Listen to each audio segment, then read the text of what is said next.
საქართველო, პატარა ქვეყანა დიდი გულით. მიწა, სადაც იბადებიან მებრძოლები, რომლებიც მზად არიან იბრძოლონ ბოლო ამოსუნთქვამდე. დღეს საქართველოს სახელი ისმის მსოფლიოს ყველა კუთხეში, UFC-ის არენაზე. ისინი შემთხვევით არ მოხვდნენ ოქტაგონში. ყოველი ქართველი მებრძოლი ატარებს თავის თავში ხასიათს, ძალას და ერის სულს. მათი სტილი მხოლოდ დარტყმები და სროლები არაა.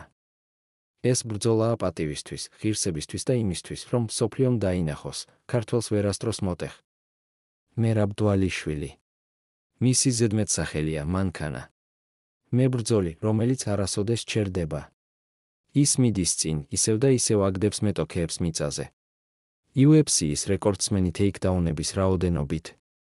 სიმბოლო შეუპოვრობისა და მონდომების. ყოველთვის კარგია, დვალიშვილისთვის სიტყვა და ჰარება არ ძალიან არსებობს. რთულია.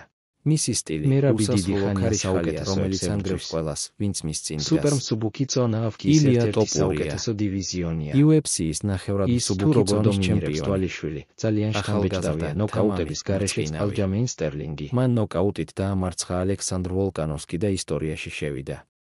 მისი დარტყმები ზუსტია, მისი თავდაჯერება, შემაშფოთებელი მოწინააღმდეგეებისთვის. ქართველებისთვის კი ის მხოლოდ ჩემპიონი არაა. ის არის სიამაყე, მტკიცებულება იმისა, რომ პატარა ქვეყნიდან შეგიძლია მსოფლიო მწვერვალზე ახვიდე. რომან დოლიძე. საშუალო წონის მებრძოლი, საქართველოს მძიმე არტილერია.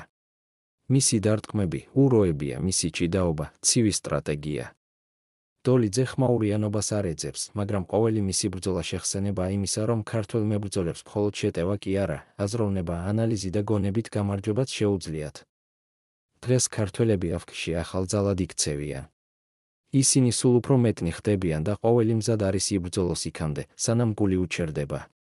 მათ პატივს სცემს მაყურებელი, მათ ეშინოდათ და დღესაც ეშინიათ მოწინააღმდეგეებს. ქართული სპორტი ყოველთვის სულიერი ძალის შესახებ იყო. და ახლა ეს სული მსოფლიო არენაზე გამოვიდა.